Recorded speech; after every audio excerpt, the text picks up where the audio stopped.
Assalamualaikum warahmatullahi wabarakatuh. Alhamdulillahi rabbil alamin.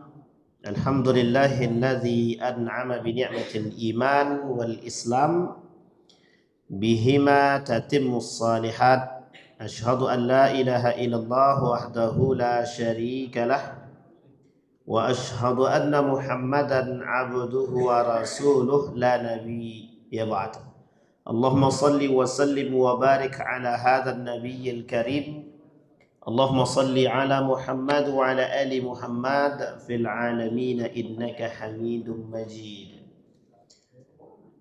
Ya ayyuhalladzina amanu taqullaha wa qulu qawlan sadida yuslih lakum a'malakum wa yaghfir lakum dzunubakum wa may yuti'illaha wa rasulahu faqad faza fawzan 'azima. Puji syukur kehadiran Allah dengan mengucapkan alhamdulillahirabbil alamin. Berselawat kepada Nabi dengan mengucapkan Allahumma salli ala Muhammad wa ala ali Muhammad fil alamin innaka Hamidum Majid. Bapak Ibu sekalian yang berbahagia, bagaimana kabarnya Bapak Ibu? Sehat semua? Sehat ya Bapak Ibu ya? Mudah-mudahan kita semua husnul khatimah.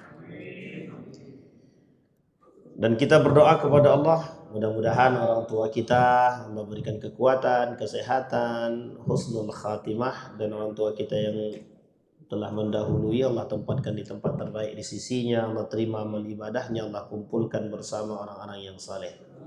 Amin ya rabbal alamin. Baik, Bapak Ibu sekalian yang berbahagia. Judul kita malam hari ini Zainab binti Muhammad. Zainab binti Muhammad. Bapak Ibu tengok wajah saya nih, yang biasanya keras tiba-tiba disuruh agak lembut sedikit. Nah, begitulah kira-kira. Jadi kalau tak cocok harap maklum aja lah. Tapi memang itu biasa, nama sejarah. Sejarah itu biasa. Saya mau tanya sama Bapak Ibu. Bapak Ibu kenal dengan Zainab kah? Ibu-ibu, bapak-bapak kayak tak kenal. Ibu-ibu lah, ibu-ibu kenal dengan Zainab. Kenal Bu? Ini bukan Zainab penjual lontong loh ya. Bukan. Bukan Zainab rumah sakit juga, bukan. Ibu-ibu kenal Zainab? Siapa Zainab Bu?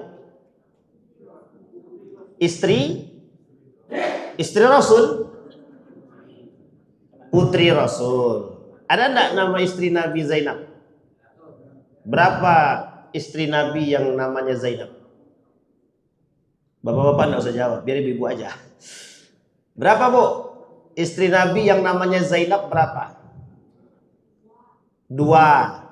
Berarti dalam keluarga Nabi berapa ada Zainabnya itu? Nah, sekarang banyak kali nama Zainab itu memang. Jadi Bapak Ibu sekalian yang berbahagia, saya kalau bahas perempuan mesti ibu-ibu terbawa kan gitu. Bapak Ibu sekalian yang berbahagia, anak-anak Nabi ada berapa Bapak Ibu? 7, hafalin deh.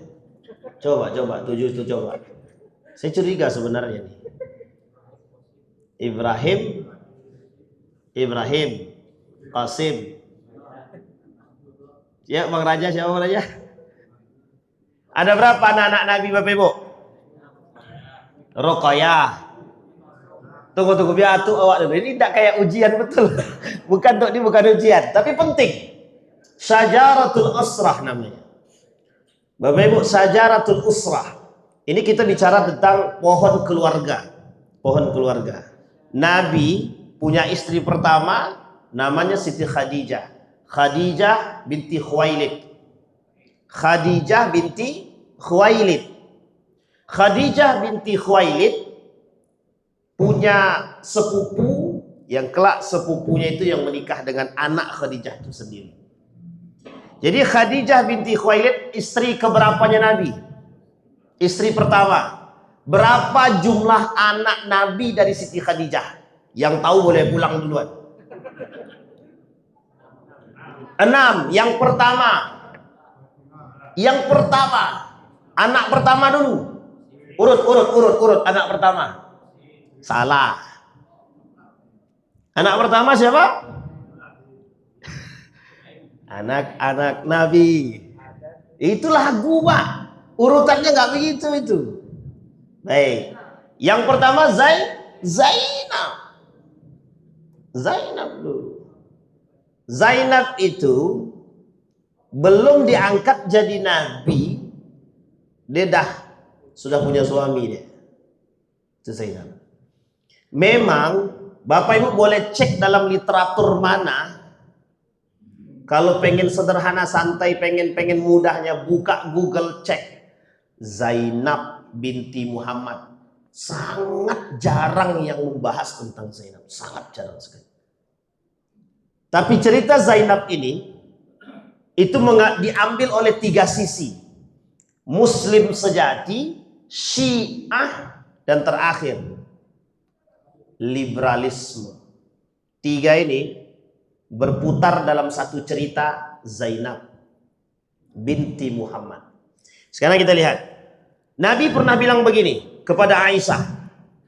Ketika Aisyah cemburu kepada Nabi, Nabi bilang begini. Kata Aisyah kepada Nabi dalam hadisnya sahih. Kau ingat juga wanita itu, sudah mati dia. Tidakkah aku lebih cantik daripada dia? Kata Aisyah kepada Nabi Muhammad. Waktu itu Aisyah masih muda banget. Beda tipis 2 tahun dari Siti Hafsah anak Umar bin Khattab. Cemburu dia ketika Siti adik, kalau tidak salah adik dari Siti Khadijah dan teman perempuannya Siti Khadijah datang ke rumah Nabi. Yang di dalamnya ada Aisyah. Di mana rumah itu kira-kira? Di Madinah.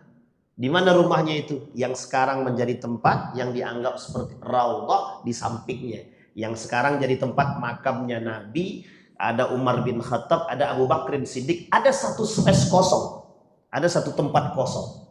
Yang itu diperdebatkan oleh para ulama. Kita tak ke sana, kita kembali kepada poin tadi. Datang. Ketika mengangkat makanan, mukanya masam. Makanan disediain. Kata Nabi, istriku tolong sediakan makanan yang paling enak untuk 2 tamu ini. Langsung naik cemburu daripada Siti Aisyah. Kok spesial banget 2 perempuan ini. Aisyah nggak tahu. Karena sudah pindah ke Madinah. Sementara 2 orang ini datang dari Mekah. Apa yang terjadi? Yang terjadi adalah disediain makanan tapi mukanya masam. Nabi cuma bisa tersenyum aja. Nabi tahu. Aisyah ini mulai naik nih. Di dalam hadis Nabi setidaknya ada 5 kali Siti Aisyah cemburu. 4 kalinya cemburu buta. Coba bayangkan. 5 kali Siti Aisyah cemburu, 4 kalinya cemburu buta. Ini beruntunglah yang suami-suami tidak bawa istri. Benar. Yang 4-nya cemburu buta, Pak. Yang 1-nya cemburu beneran itu. Baik, singkat cerita, daripada Siti Aisyah tadi, diserahkanlah minuman, makanan yang baiklah yang enak. Sudah pulang nih, Pak. Pas ngangkat piring, geram nih, Pak. Ditaruhnya piring itu di atas meja, bob kayak diempasin gitu. Jatuh, pecah. Nabi datang, bantuin ngambil, Pak. Ngutip ini pecah-pecah tadi. Langsung Siti Aisyah ini orangnya begitu, dia karena muda, temperamen sedikit lah kan gitu. Kata Siti Aisyah, kau ingat juga perempuan itu lagi. Siapa 2 perempuan itu? Dijawab sama Nabi. Yang satu adik Siti Khadijah, yang satu lagi kawannya. Kau ingat juga dia lagi. Bukan bahasa kau ya, tapi bahasa ini bahasanya lebih halus sebenarnya. Masih juga diingat perempuan itu. Sudah mati masih juga diingat. Kurang cantik apa aku, kata dia. Nah, ini kalau ada perempuan yang cemburu-cemburu buta, istri-istrinya begitu dia jawabnya itu. Emang aku kurang cantik apa, Bang? Sudah anak 4, Bang. Nah, gara-gara itu kan kurang cantiknya tuh. Coba anaknya masih 1, kata suaminya kan. Apa kata Nabi? Nabi tersinggung karena disindirnya Siti Aisyah. Karena Siti Aisyah menyindir Siti Khadijah, Nabi tersinggung. Kata Nabi, tidak ada 1 orang pun di antara istri-istriku, kata Nabi, yang bisa memberikan aku keturunan kecuali Khadijah. Dari wajah begitu marah sama Nabi, langsung begini. Nggak bisa bicara apapun. Nyusupnya kemana tuh? Ke sini. Aisyah tak bisa ngasih anak kepada Nabi. Sampai ke sini sakitnya. Diam Siti Aisyah. Nabi ngomong cuma sekali. Tapi sekali ngomong nusuknya sampai ke dalam.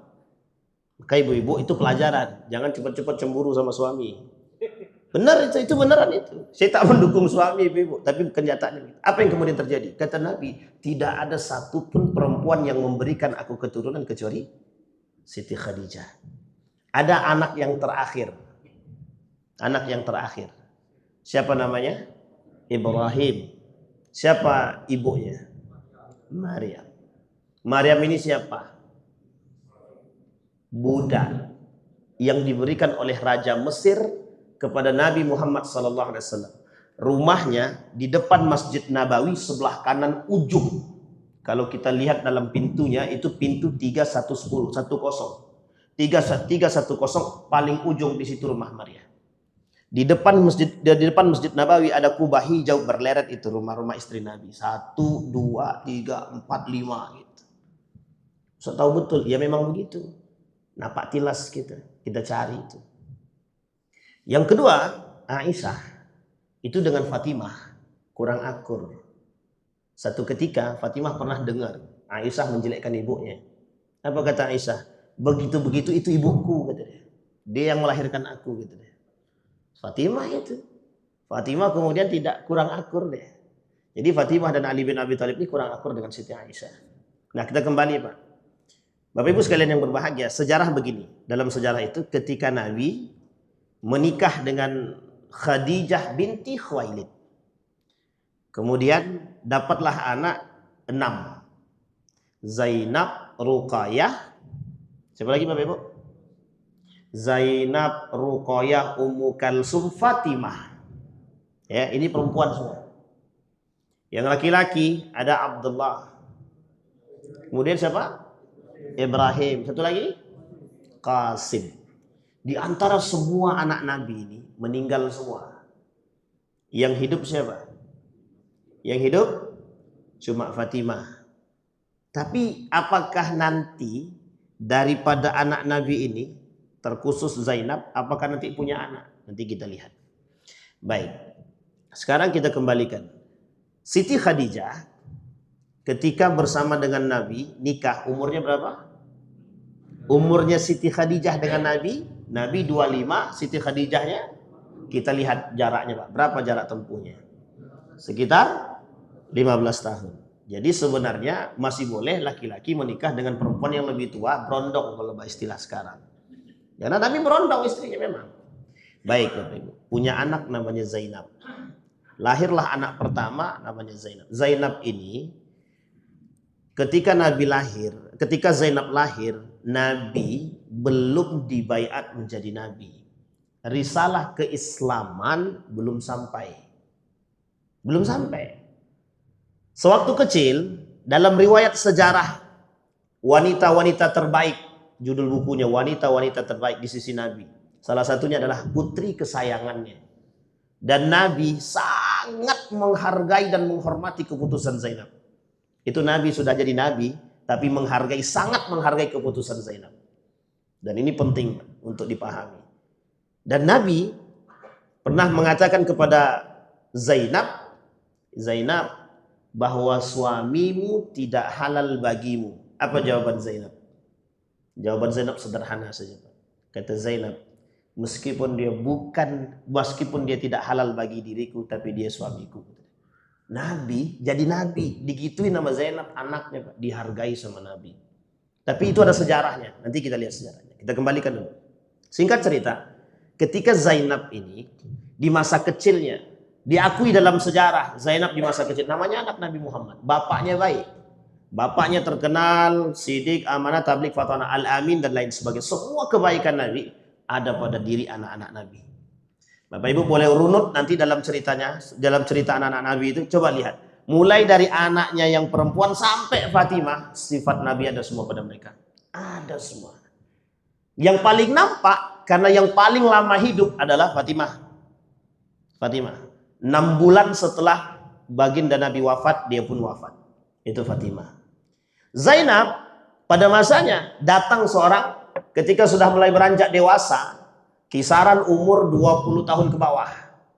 Datang sepupu daripada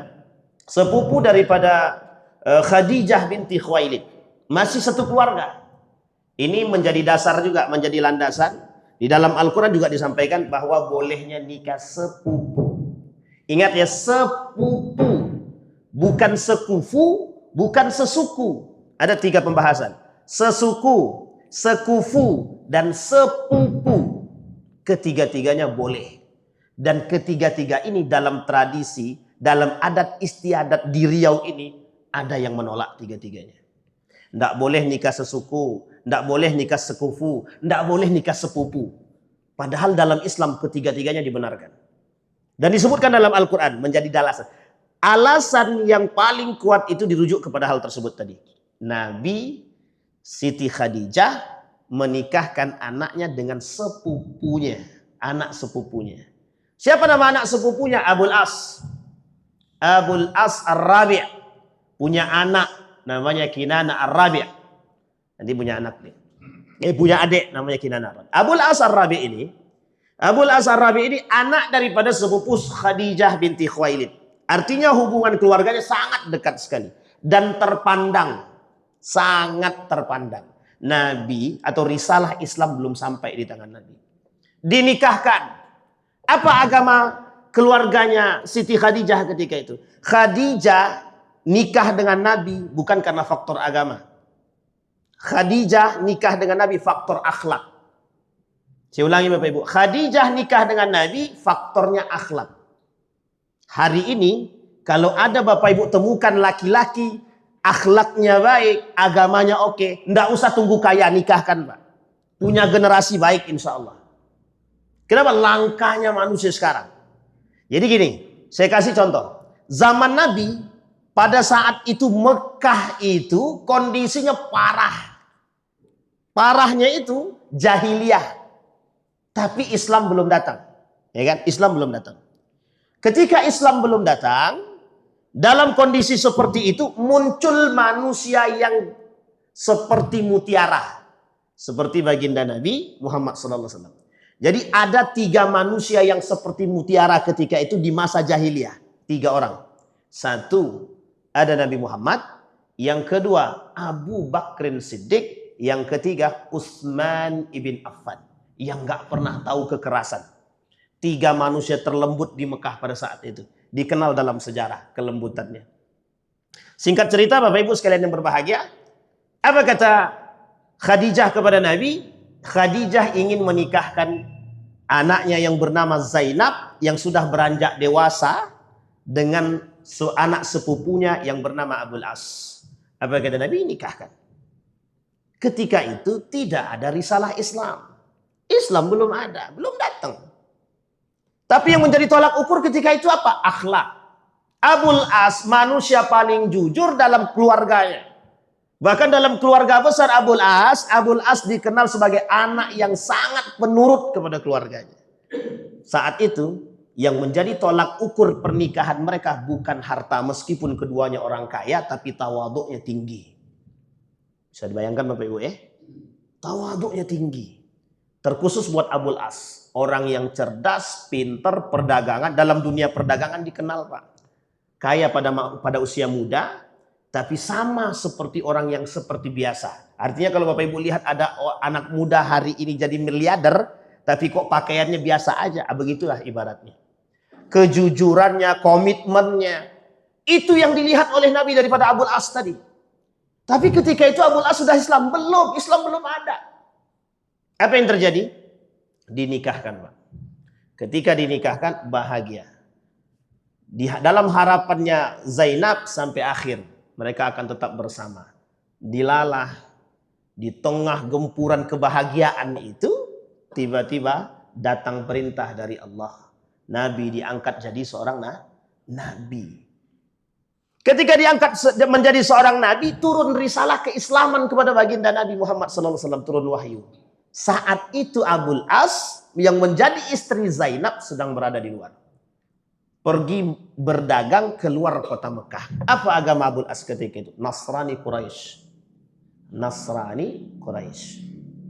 Singkat cerita Bapak Ibu, apa yang terjadi? Bahagia sekali hati Zainab.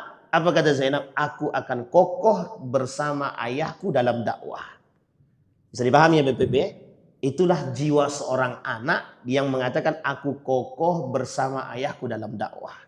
Bapaknya dakwah. Karena Nabi diajak risalah. Khadijah semuanya diberikan kepada Nabi Muhammad. Bahkan Zainab semua yang dia miliki dia berikan kepada ayahnya untuk dalam dakwah. Nah, ketika mereka menikah ada satu kalung yang sengaja dititipkan oleh ibunda tercinta yang bernama Khadijah kepada Zainab. Itu yang menjadi pegangan Zainab sampai nanti dia pindah. Singkat cerita Bapak Ibu, kembali. Sang suami kembali dari perniagaan. Apa kata Zainab? Suamiku, ayah, kalau bahasa kita nih, bapakku sudah dibaiat jadi nabi. Dan sudah datang kepadanya risalah dari Allah Subhanahu wa Ta'ala untuk menyebarkan agama Islam. Apa harapan Zainab ketika itu Bapak Ibu? Sekarang saya tanya Bapak Ibu, apa harapan Bapak Ibu? Pasti masuk Islam. Semua kita Pak. Tadi saya baca cerita ini, nangis saya Pak. Di akhirnya saya sedih banget. Karena memang cerita ini memang begitu sedih. Menurut saya, menurut Bapak Ibu saya tidak tahu, ini tergantung yang menyampaikan. Kalau yang menyampaikan dia pelawak ya nggak bisa sedih kita Pak. Singkat cerita Bapak Ibu, singkat cerita. Apa harapan daripada Zainab itu? Berharap bahwa suaminya masuk ke dalam Islam. Tapi apa kemudian yang dikatakan oleh suaminya? Aku tidak bisa meninggalkan agamaku. Saking loyalnya Abul As kepada agama dia. Bahkan Abul As ini termasuk orang yang ahli di bidang keagamaan dalam agama dia. Meskipun dia seorang peniaga, tapi dia tetap ahli dalam agama. Dalam risalah agama dia. Yang disebut dengan agama apa? Nenek moyang mereka. Apa kata Abul As? Aku tidak bisa meninggalkan agama nenek moyangku. Apa kata Siti Khadijah Zainab? Aku pun begitu. Tidak bisa keluar daripada agama risalah yang sudah dibawa ayahku. Ini dilema Pak. Dilema. Ketika itu, apakah ada perintah keharaman menikah dengan orang kafir? Belum ada. Belum ada. Tahun ke-6 Hijriyah baru turun ayat Al-Quran tentang keharaman nikah beda agama. Oleh kaum liberalisme, masuk poin kita. Oleh kaum liberalisme hari ini dijadikanlah nikahnya Zainab binti Muhammad dengan Abul As menjadi salah satu dalil kebolehannya nikah beda agama. Bisa dipahami Bapak Ibu ya? Apa kata Allah di dalam Al-Quran? Hunna, mereka tidak halal bagimu dan kamu tidak halal bagi mereka. Bisa dipahami ya? Apa artinya? Orang kafir tidak halal bagi muslim dalam pernikahan. Umat muslim tidak halal bagi orang kafir dalam pernikahan. Ayat ini memperkuat. Fala tangkihu, janganlah kalian menikahi anak-anak kalian perempuan dengan laki-laki muslim. Begitu juga sebaliknya. Sesungguhnya budak perempuan yang muslim lebih baik daripada mereka. Budak perempuan muslimah lebih baik daripada mereka. Begitu juga sebaliknya. Laki-laki, budak dia lebih baik, muslim dia lebih baik daripada mereka tapi tidak muslim. Dalam ayat ini oleh Profesor Dr. Musda Mulia, disebut namanya Dinda apa ya? Profesor Dr. Musda Mulia. Salah satu di antara perempuan ahli liberalisme. Ya bukan ahli sih, memang dia orang liberal itu maksudnya. Liberal. Apa kata dia? Nikah beda agama itu di dalam Al-Quran kan ahlul kitab. Ada dua pemahaman. Menurut Profesor Dr. Musda Mulia, yang disebut dengan kafir di situ, yang disebut dengan ahlul kitab itu adalah yang paham dengan kitab. Sekarang saya tanya, banyak ada orang yang paham dengan kitab Nasrani sekarang, anak-anak muda? Banyak. Berarti boleh katanya. Yang kedua, pemahaman kedua, ada seorang wanita, yang wanita ini mengaku hafal Quran. Kata dia, bahwa di dalam Al-Quran itu yang dikatakan adalah kafir. Kata Musda Mulia, orang kafir. Orang kafir itu siapa? Tidak ada lagi hari ini orang kafir, nggak ada. Itu kan kafir yang dimaksud kafir Quraisy. Gitu. Hari ini nggak ada. Kak, nikah beda agama boleh saja. Asal cinta sama cinta. Ini dasarnya cinta juga. Nanti Zainab dengan ini juga prosesnya cinta. Satu Pak. Artinya liberalisme, kaum liberalisme, sekulerisme dan pluralisme menjadikan ini dalil untuk dibenarkannya nikah beda agama.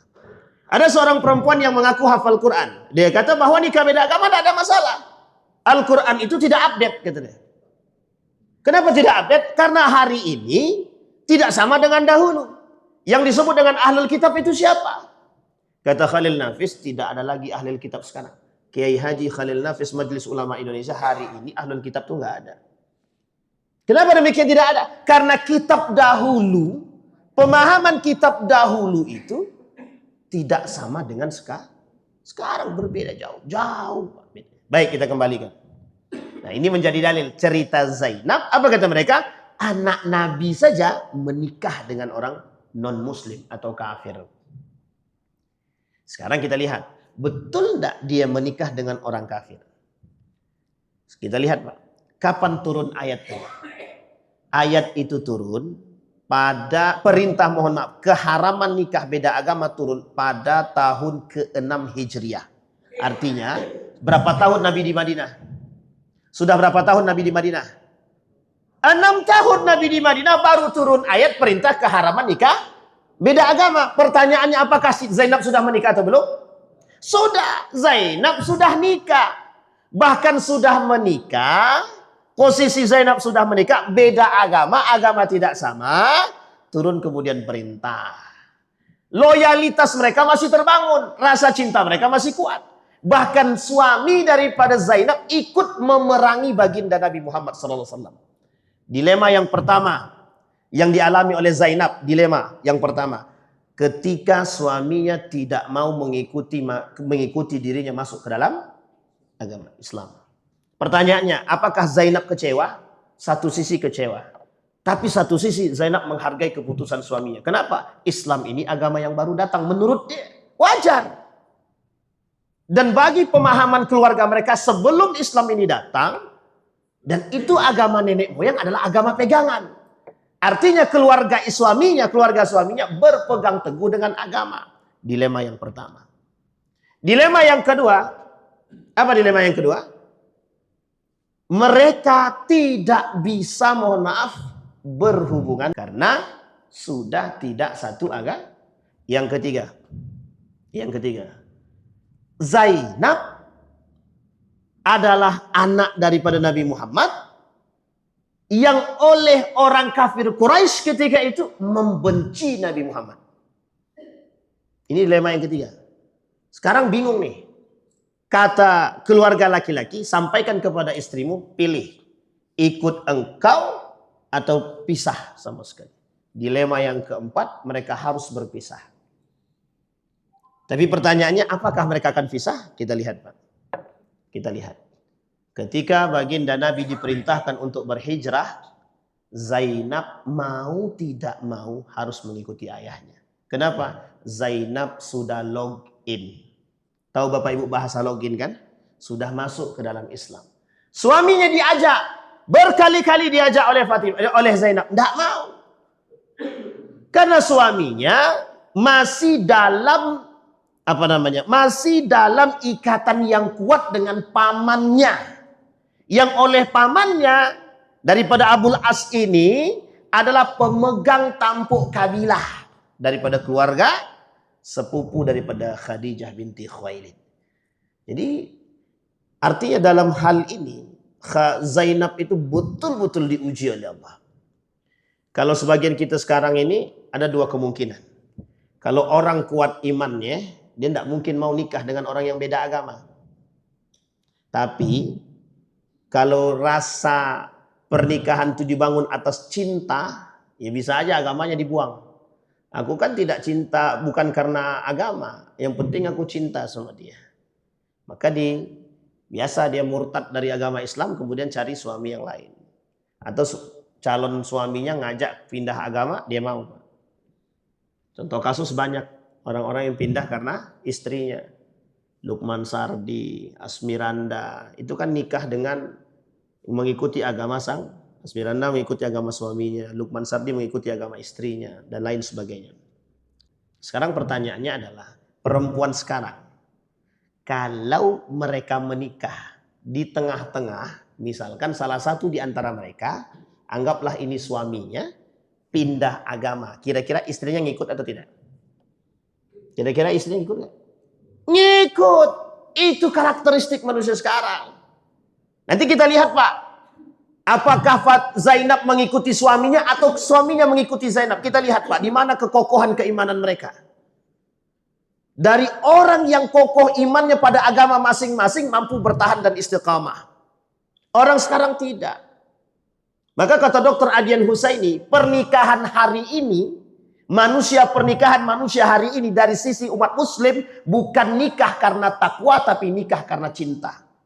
Cinta selesai, selingkuh dia selesai. Benar Pak.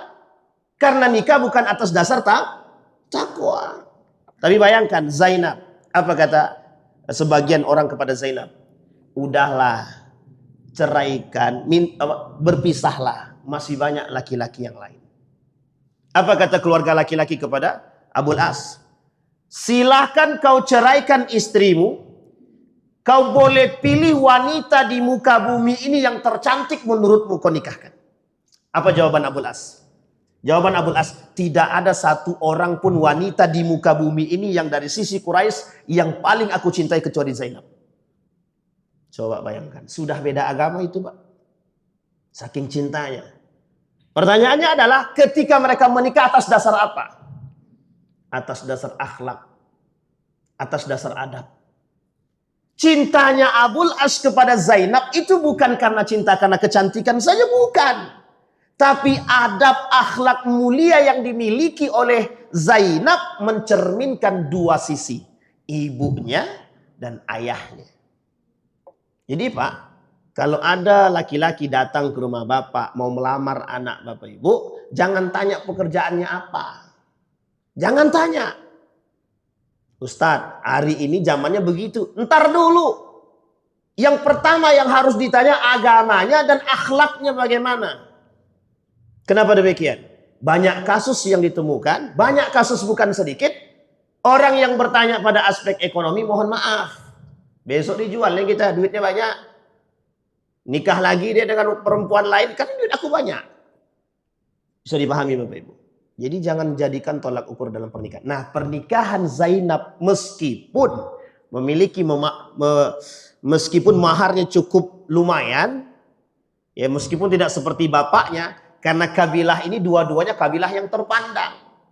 Tapi tolak ukur Zainab menyukai Abul As karena akhlaknya mulia, komitmennya pada janjinya, kepercayaan masyarakat sampai orang Mekah itu tahu bahwa Abul As ini orang yang baik, jujur dan berpegang teguh dengan janji, komitmen, loyalitas, totalitas yang tidak dimiliki oleh sebagian pemuda-pemuda pada saat itu.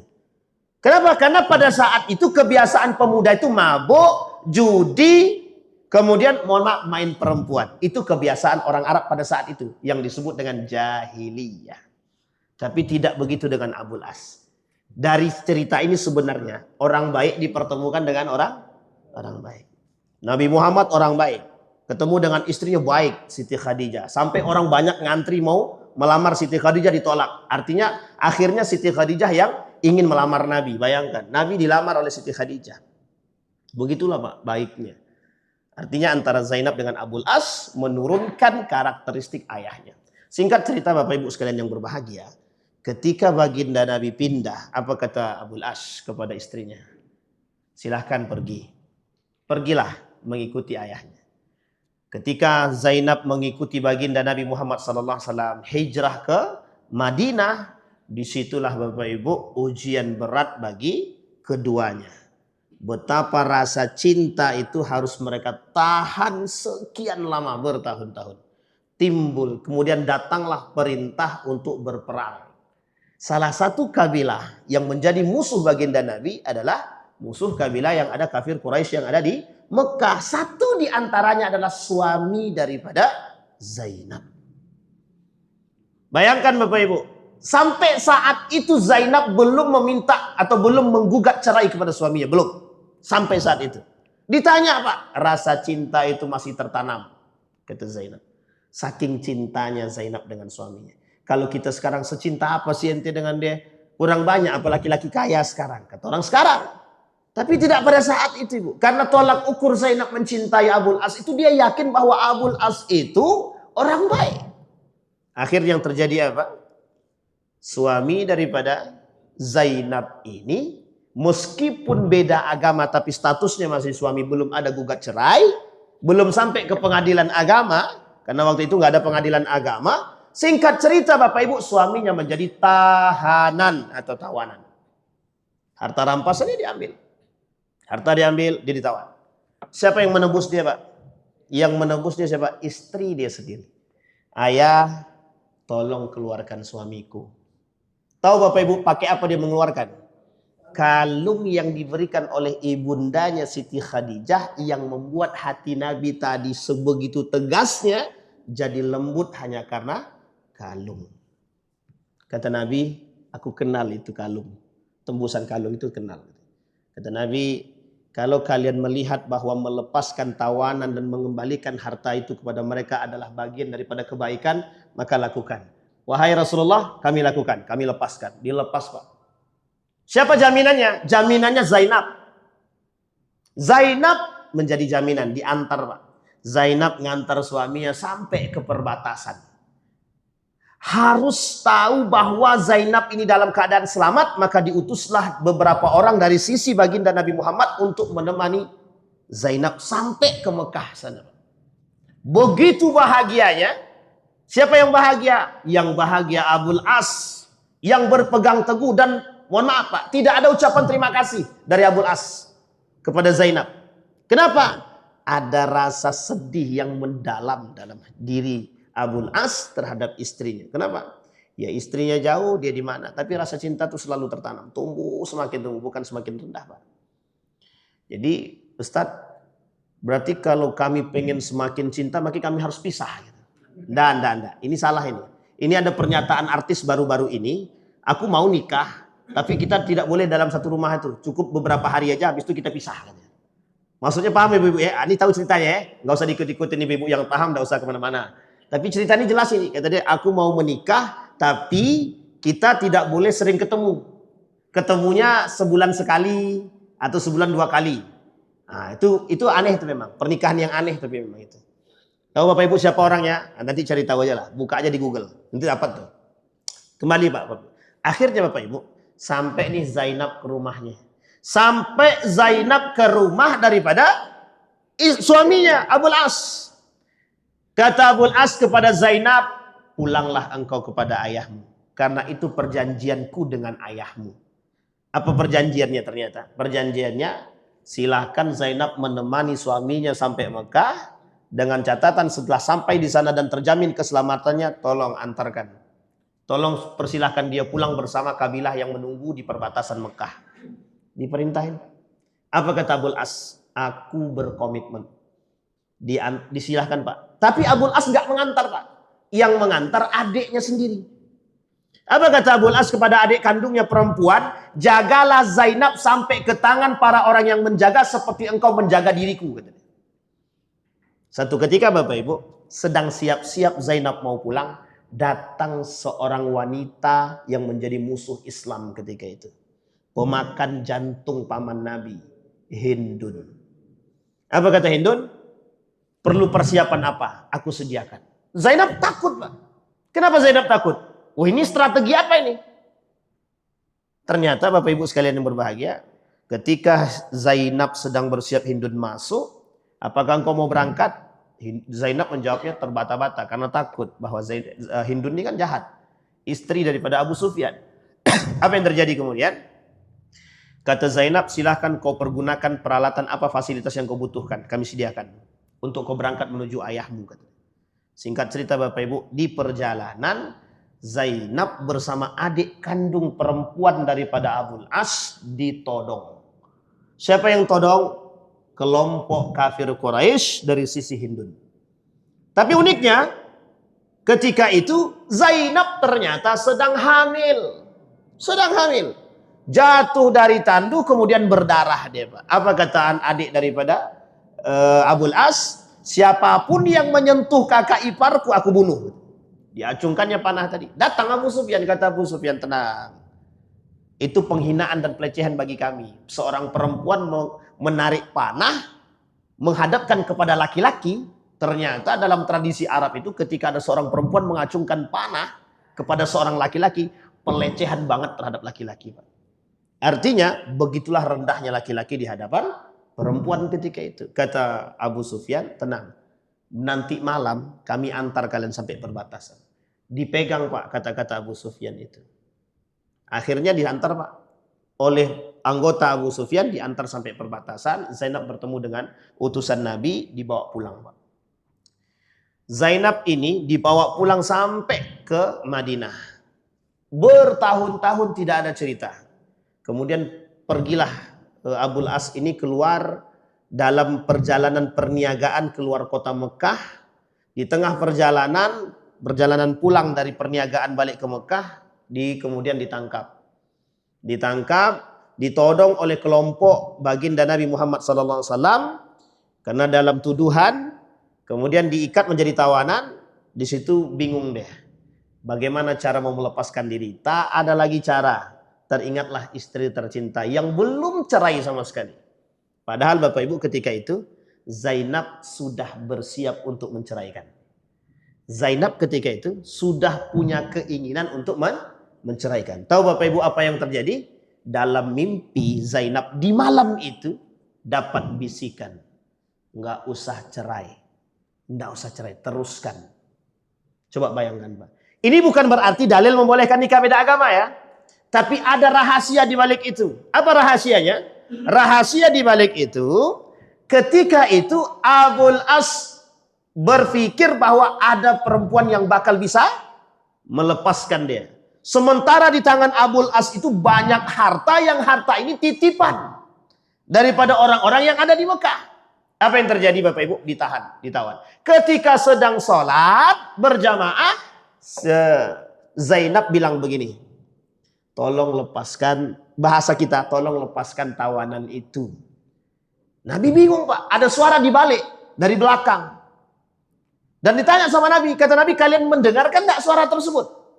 Kata para sahabat, iya. Itu Zainab. Ditemukan, Bapak. Zainab, Nabi langsung masuk ke rumah, bertemu dengan Zainab. Apa kata Nabi kepada Zainab? Betulkah itu? Betul. Di dalamnya ada suaminya, Pak. Apa yang menjadi jaminan? Diri daripada Zainab. Yang menjadi jaminan adalah diri daripada Zainab, karena Zainab tidak punya harta lagi, Pak. Dia cuma bisa menjaminkan diri dia, tapi ada perjanjian yang terbangun di situ. Apa perjanjian terbangun di situ? Semua harta-harta ini harus kembali ke tangannya, pemiliknya. Kemudian Nabi bilang begini sama para sahabat, bagaimana menurut pandangan kalian? Mana yang paling berhak? Apakah harta rampasan ini kita kembalikan ke mereka, atau buat kalian karena kalian lebih berhak daripada mereka yang ditawan itu? Ini harta rampasan, Pak. Yang harta rampasan itu yang paling berhak yang merampas. Artinya umat muslim ketika itu. Rampasan di sini bukan arti negatif ya, bukan berarti negatif, karena mereka musuh. Mereka musuh. Artinya harta rampasan itu memang haknya kita umat muslim ketika itu. Kata Nabi, Nabi tawarkan, bagaimana pendapat kalian?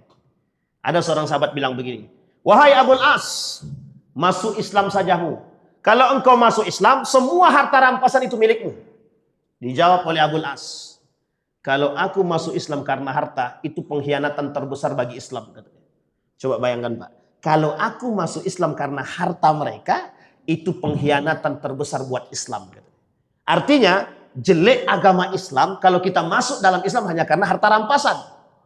Begitulah Abul As yang bukan muslim tapi menjaga wibawa daripada Islam itu sendiri. Disitulah, Pak, cinta Nabi berpikir bahwa orang ini sangat komitmen. Apa yang terjadi, Pak? Kata Nabi, silahkan wahai Zainab kau temani suamimu sampai pulang. Coba bayangkan. Tapi ingat, engkau tidak halal baginya dan dia tidak halal bagi dirimu. Sampai sebegitunya, Pak. Saking hormatnya Nabi dengan keputusan Zainab dan keputusan daripada Abul As. Apa yang terjadi, Bapak Ibu? Diantar sampai perbatasan. Sampai perbatasan ditinggal. Abul As pergi bersama rombongan kabilahnya.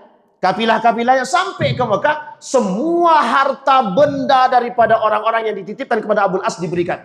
Ditanya sama Abul As, apakah masih ada tanggunganku dan bebanku terhadap kalian? Masih adakah harta-harta kalian pada diriku? Dijawab Pak sama masyarakat, tidak ada sama sekali. Oleh karena itu saksikanlah mulai hari ini, asyhadu an la ilaha illallah wa asyhadu anna Muhammadar Rasulullah. Di hadapan kabilah-kabilah yang ada di Mekah.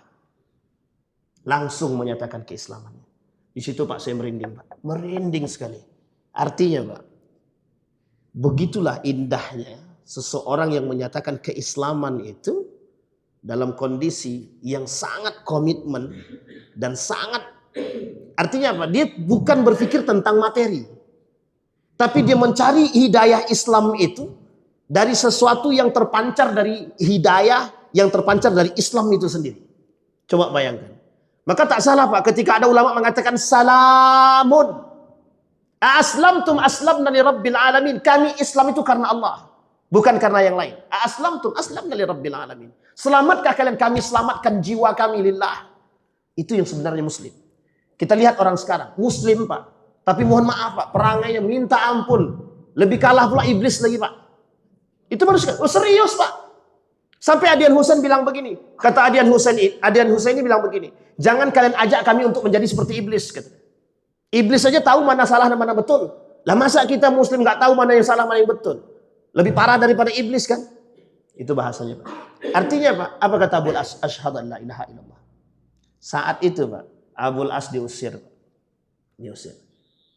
Tapi uniknya Pak, di sini sedihnya Pak, di sini sedihnya. Ketika Abul As menyatakan asyhadu an la ilaha illallah wa asyhadu anna Muhammadar Rasulullah, Abul As meninggalkan semuanya Pak. Semuanya ditinggalkan. Apa kata keluarganya? Itu pengkhianatan terbesar yang dilakukan oleh Abul As terhadap keluarganya. Coba bayangkan. Cerita ini pernah saya temukan dalam satu cerita. Ada seorang pemuda. Oh bukan pemuda. Ketika itu cerita Utsman bin Affan. Yang disuruh keluar dari Mekah. Disuruh menuju Habasah. Orang pertama kali yang disuruh hijrah sama Nabi. Itu adalah Utsman bin Affan bersama istrinya. Kekayaan yang melimpah ruah yang dimiliki oleh Utsman harus ditinggalkan. Dan Utsman hanya berangkat dengan sehelai baju yang dia bawa dan harta yang secukupnya untuk yang ada pada diri dia. Itu Utsman bin Affan Pak. Hanya karena menjaga keimanannya Pak. Sama yang dilakukan oleh Abul As. Apa kata Abul As? Aku tidak ada lagi beban terhadap kalian, tidak ada. Maka mulai hari ini aku bebas kemanapun aku melangkah. Aku bersaksi bahwa tiada Tuhan selain Allah dan Muhammad adalah utusan Allah. Bapak Ibu tahu mengapa Abul As masuk ke dalam Islam? Tahu Bapak Ibu? Karena begitu mulianya sikap baginda Nabi sampai berani membebaskan mereka, bahkan mengembalikan semua harta rampasan tersebut. Tidak sepeser pun yang diambil. Bayangkan Pak. Yang dijaga oleh Nabi apa? Nilai, akhlak, karakter, adab. Dan tidak mementingkan dunia. Bayangkan Nabi menanyakan kepada para sahabat, apakah kalian ada yang mau mengambil harta rampasan ini karena kalian lebih berhak? Atau kita kembalikan kepada mereka dan kita bebaskan mereka. Bayangkan Pak bahasa Nabi. Seorang pemimpin yang besar masih memberikan pilihan kepada sahabatnya yang sebenarnya dia bisa mengambil sebuah keputusan. Tanpa harus bertanya Pak. Tanpa harus bertanya. Sebenarnya Nabi bilang pokoknya ini untuk kita. Bisa Pak. Ini kembalikan bisa. Tapi Nabi tanya kepada para sahabat. Apa kata Nabi? Kalian lebih berhak atas mereka. Apa yang terjadi Pak? Justru Abul As disuruh masuk ke dalam Islam. Kau dapat semua harta rampasan. Sama-sama Pak. Nabi menunjukkan akhlak mulia. Abul As menunjukkan komitmennya sebagai seorang laki-laki yang betul-betul laki-laki. Yang memegang janji Pak. Ah ini bahasa sekarang. Laki-laki itu yang dipegang adalah ucapannya. Jadi kalau ada laki-laki sedikit bohong, selesai urusan itu. Tapi kan sama-sama pembohong. Ayo udah terserahlah kan begitu. Baik Bapak Ibu, kembali cerita. Akhirnya Bapak Ibu, di perjalanan Abul As berangkat sendiri sampai ke Madinah, bertemu dengan istri tercinta yang bernama Zainab binti Muhammad. Ya Zainab, aslamtu lillah. Aku berislam karena Allah, kata dia. Betapa bahagia. Bapak Ibu bisa bayangkan, di situ Pak, saya mohon maaf, meneteskan air mata. Apa yang terjadi? Tak sampai 1 pekan Zainab meninggal dunia Bapak Ibu. Tak sampai 1 pekan Zainab meninggal. Coba bayangkan. Perjuangan cintanya sampai pada titiknya kemudian Zainab diangkat. Zainab diambil oleh Allah. Gimana rasanya, Pak? Dalam bahasa kita hari ini, capek-capek aku berjuang, dah pergi istri aku. Begitulah bahasa kita sekarang. Tapi apa yang terjadi, Pak? Sampai suaminya wafat, si Abul As tidak menikah dengan siapapun. Tidak menikah dengan siapapun. Bisa dibayangkan, Pak. Anak daripada Abul As dan Zainab ini, yang pertama ada namanya Ali. Yang kedua Ummah. Yang Ummah ini kelak menikah dengan Ali bin Abi Thalib setelah wafatnya Fatimah. Jadi Ali menikah dengan perempuan lain setelah wafat Fatimah. Nabi menikah dengan perempuan lain setelah wafat Khadijah. Abul As tidak menikah sama sekali. Tidak menikah sama sekali. Sampai dia wafat di medan perang. Artinya Bapak Ibu, pembenaran poligami itu setelah istri pertama meninggal. Artinya Bapak Ibu jangan tunggu istri pertama meninggal baru nikah lagi, jangan. Artinya Nabi dan Ali bin Abi Thalib baru melakukan itu setelah itu. Bisa dipahami Bapak Ibu ya? Meskipun Abu Bakar dan Umar bin Khattab menikah pada saat istri pertama masih ada. Dan itu perintah. Nah Bapak Ibu sekalian berbahagia, ini udah lewat ya Jam ini kan? Kita ambil 1 menit aja. 1 menit kita tutup. Kisah hikmahnya 1. As-sabru yu'inu ala kulli amalin. Sabar itu menjadi kunci bagi kita semua. Sabar akan mendatangkan manisnya pada saatnya. Memang berat Pak, kalau mudah pasti masuk surga semua itu. Itu yang pertama. Yang kedua, perjuangan itu mesti harus ada yang dikorbankan. Kalau tak ada yang dikorbankan, maka itu bukan perjuangan. Maka mesti ada pengorbanan. Perjuangan mesti harus disisipi dengan pengorbanan. Yang ketiga, yang paling penting Pak, iman itu bukan materi.